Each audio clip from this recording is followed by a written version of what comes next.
Тут вагнера жили були. Вже не живуть. Там один валяється, да. 16.06. П'ятихатки. Потім нам сказали, типу, продвигатися далі. Ми довдалися десь до половини села.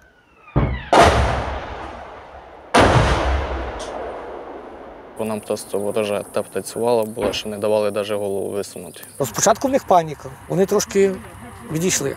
Потім пішли на штурм, вже гризлися. Дуже важко. У них багато там техніки, артилерії, це міні-поля. Якщо вважати чисто запорізький напрямок, місцями десь вже прорвали лінію оборони, а десь ми тільки підходимо до неї.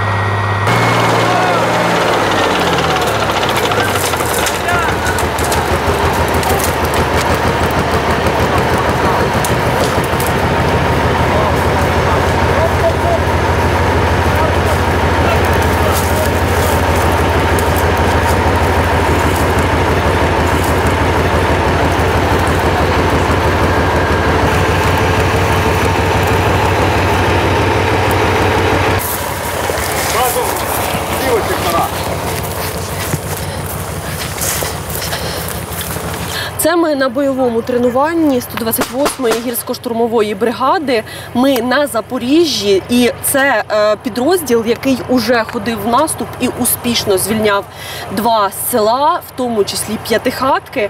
Тут просто, чесно кажучи, на цьому напрямку важкувато потрапити прямо на фронт, як ми зазвичай вам показуємо наступ. А тому зараз побачите, як взагалі відбуваються штурми на прикладі цього бойового тренування, а потім хлопці розкажуть, як вони звільняють тут наші землі.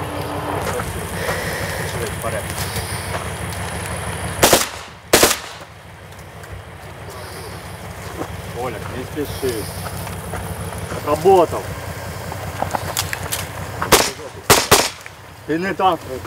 Давай, если что, за укрытие сюда стреляйте. Давай за ним сразу. Вот, за укрытие ставишь, стреляешь.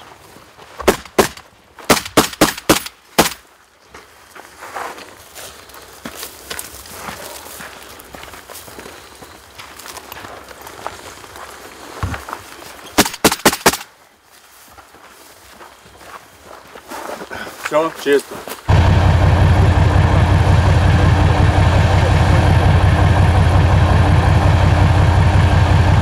Олег, вы вдвоем отходите. Дальше.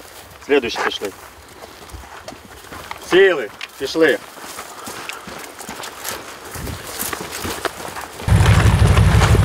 Не скупчитесь, мужчина, не скупчитесь. Все, пішов наступний. Обережно, не спішіть. Пішов, діду.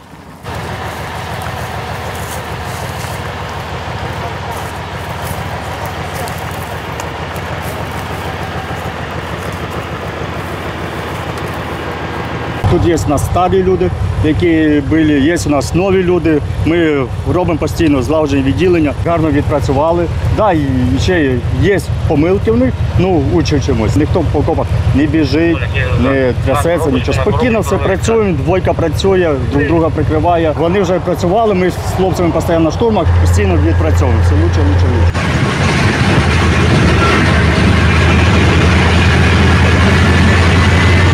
Восьма ранку. Погрузились на машини. Я йшов перший, спереді 2 танки, що не помиляюсь. Поїхали. Нормальна дорога, виїхали на трасу. На трасу не вискочили, заглохла машина. Нас почали минати. Почалися обстріли. 120-й міномет. Дрони в воздусі, коректировка. І стандартно, як завжди. З машини посходили, механіки ремонтували. Не вдалося вибити передачі, акумулятор посадили, сказали, мінус не поїде. Команду не дало танка. Чекайте, це і в цей весь час вас обстрілюють? Так. Коли оце вирішують? Ну, звичайно, це нормальна ситуація. Ну і раз щастило, перед нами, за нами, збоку, прицільно не попадали.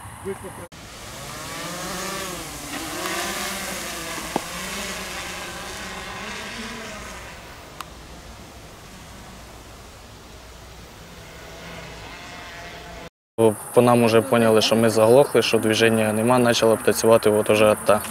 Ми потозбігались від бехи, беху залишили, ми потозбігались по бокам і чекали, поки за нами хтось приїде. Приїхав танк, погрузилися на танку, це вже минут 40 було, пройшло. Ми поїхали на штурм.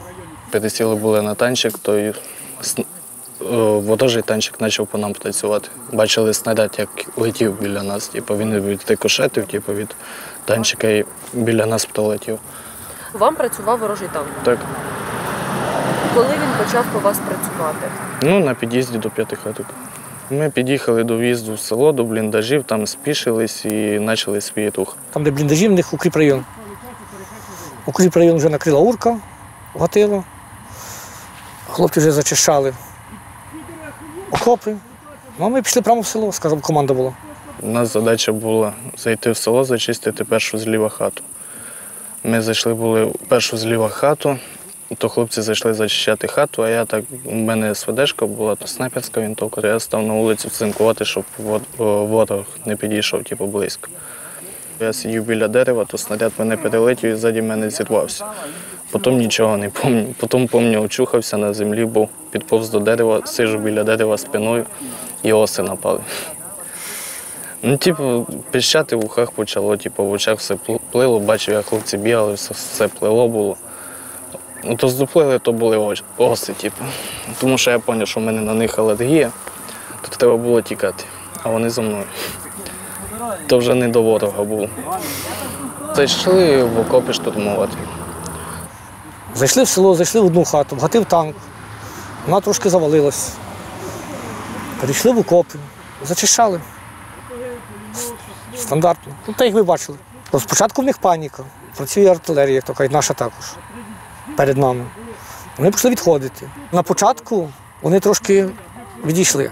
Потім пішли на штурм, вже гризлися. Це були осетинці, бо я документи забрав одного. Північна Осетія, якщо не помиляюсь. Потім знайшли документи, що це їхній штурмовий батальйон, Z, здається, чи як? Шторм Z, щось таке наподобі. Ми зайняли перший двір, потім нам сказали, продвигатися далі. Ми довдалися десь до половини села, до П'ятихаток. Тут вагнера жили були. Вже не живуть. Там один валяється, да? Калаш його забрали. На калаші написано «Момент». І все. У нього калаш модернізований був, тільки заклинивши. Мені командир відділення пообіцяв, що перший трофейний калаш то мій буде. То він мені його віддав, я його хотів почистити, але не вийшло, тому що планка не знімалася, закисла було. Тобто це те, чим росіяни там воюють? Так. Да. Він зайшов у двір, був спокійно, він був в броні і з автоматом зайшов. То йому кажуть, стій, жити, там будеш щось, там йому казали були, а він каже, бойся, кидаю гранату, і там уже все. Угу. Він навіть гранату не достав. 16.06, П'ятихатки. Після освободителей. Ще один лежить у нас. Вони АТО нас ктили були дуже сильно. Ми зайшли в окопи, ми вже зайняли окопи, окопи наші були. Ми зайшли в окопі, і по нам просто ворожа АТО працювала була, що не давали навіть голову висунути.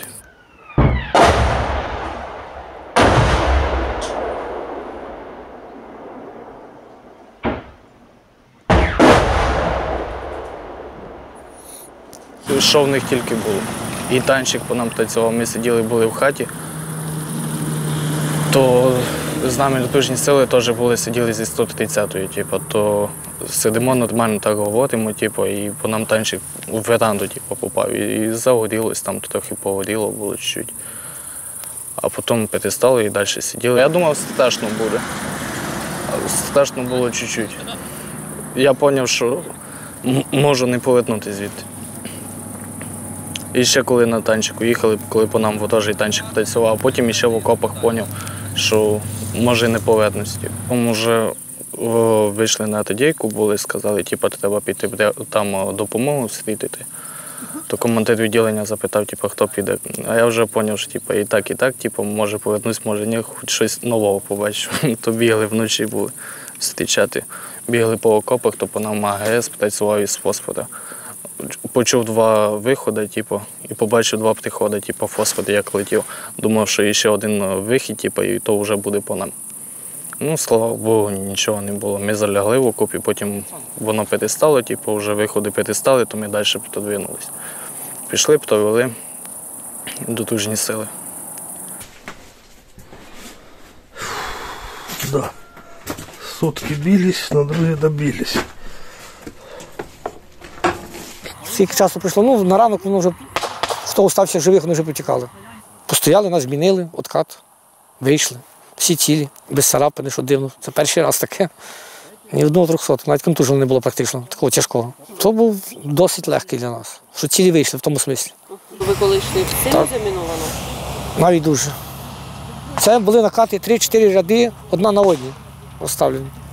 Ряд мін, другий ряд мін, третій, і все в стик. Ряди шлагбауни, навіть таке буває. Плюс розкидані хаотично. От там на квадратному метрі міна є 100%. П'ятихатки, далі ще було якесь село? Лобкове перед п'ятихаткою брали. заходили. Село невеличке там було, але взяли. Ну, розкинуте, але невелике. Ну, а там як все пройшло? Ну, більш-менш. Вони відійшли, а потім почали артилерію накривати. Стандартна ситуація. Їм не було смислу тримати, бо його дуже легко в кільцо взяти. Воно далеко від інших. Що там просто злякалися. Ну, вони відійшли світому. Там трошки бій був, але невеликий. Але потім їх почали крити артою. Ну, десь днів 2 крили.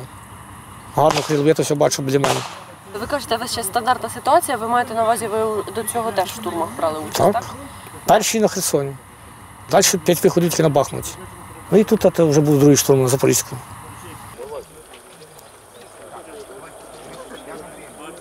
Поставте вподобайку цьому відео, якщо вам воно до вподоби, а також, якщо ви не підписані на нас, то підпишіться. У нас регулярно виходять сюжети із фронту, а також антикорупційні розслідування. Також, якщо ви вже задонатили на ЗСУ, то підтримайте, будь ласка, ще трішки і нашу редакцію, бо ось цей конкретно сюжет виходить виключно за ваші донати. Як можна нас підтримати, всі лінки в описі.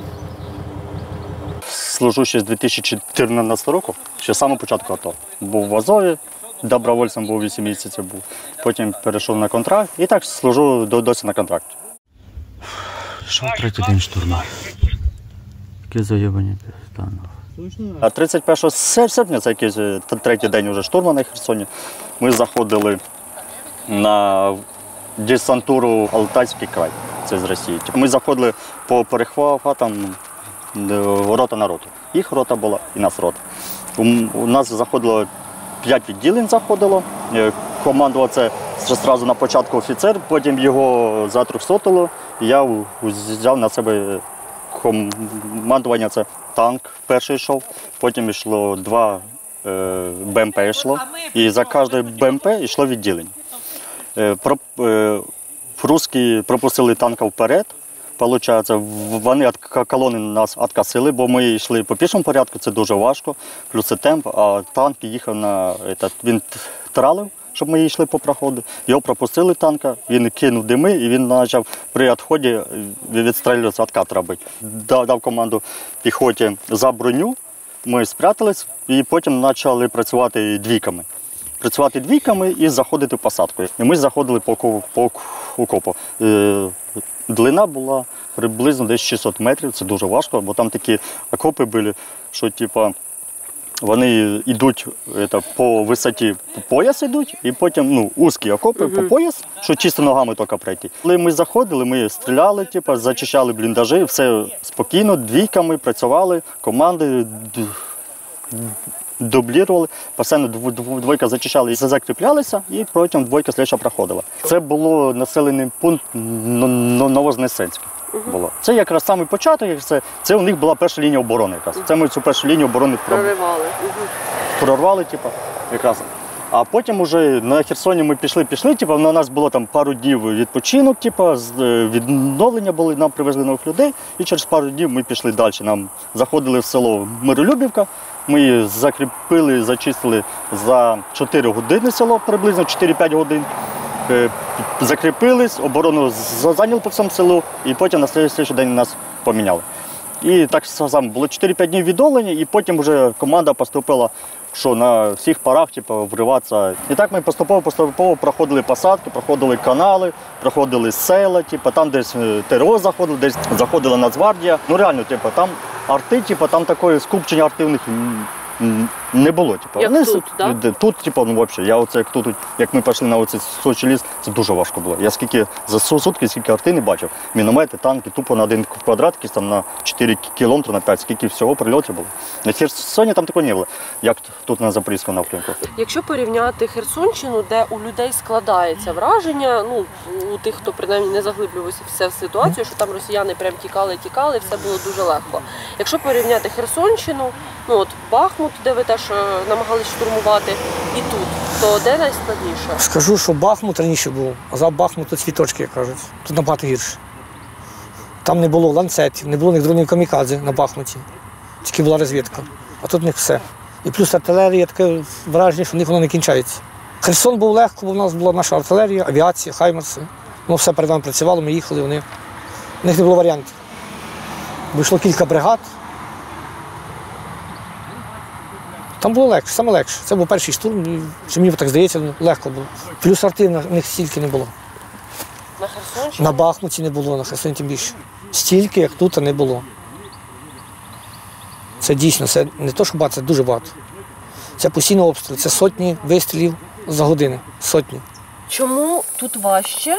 Тобто це суто через концентрацію арти, чи є ще якісь причини? Ні, тут у них багато дуже, як сказати, в них є лінія оборони. Да? Наприклад, першою лінією оборони йде там окопи йдуть, там лінія. Потім перед окопами є рви противотанкові рви. Потім перед рвами ще зуби дракона стоять. Плюс ще мінні поля. В них тут дуже багато мінних полів. І плюс зараз у них дуже багато з'явилось в останній час це безпілотники, епідрони, камікадзе. Так само ланцети, дрони. Це якраз це все. Тому тут дуже важко. У них тут піхоти дуже мало, але у них багато там техніки, артилерії, це міні-поля яка. Тут ми вже прорвали основну їхню лінію оборони? Якщо вважати чисто запорізький напрямок, місцями десь вже прорвали лінію оборони, а десь ми тільки підходимо до неї.